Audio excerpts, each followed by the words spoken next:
In today's video, I'm going to teach you how to change database view options in Notion. By the end, you'll know how to quickly switch how your data looks. Create additional ways to see the same information and fine-tune what shows up so you can focus on exactly what matters. Everything we'll do changes how your data is displayed, not the data itself, so you can explore confidently. Let's start with switching layouts. Open the three-dot menu in the top right of your database and click Layout. From there, choose the view that fits your workflow: Table for a spreadsheet-style overview, Board for Kanban-style stages, Timeline for scheduling across time, Calendar for date-based planning, List for a simple vertical rundown, Gallery for visual cards, or Chart for a quick visual summary. Pick what helps you make decisions fastest. You can always change it again from the same layout option. If you want multiple ways to look at the same database, use Add a View at the top of the database. Clicking plus Add a View creates a new representation of your existing data without duplicating anything. This is perfect for setting up a clean calendar just for deadlines, a board to manage statuses, or a table to audit details.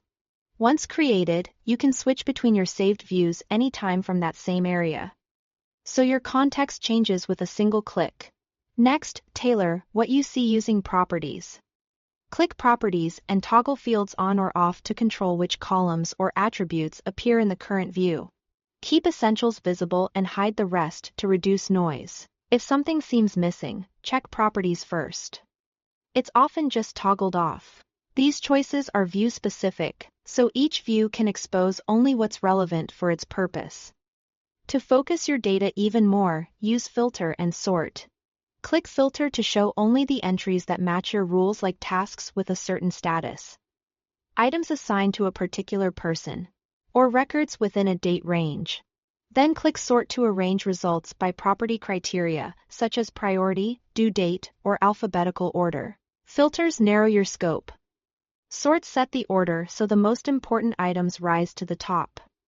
Finally, group your data for quick visual organization. In the View settings, group entries by status, assignee, or any other property. This is especially powerful in Board View, where each group becomes a column you can scan at a glance. Grouping helps you spot bottlenecks, balance workloads, and understand progress instantly. That's it. Switch layouts, add views, customize properties, filter and sort, and group your data to make Notion work the way you think. Thanks for watching.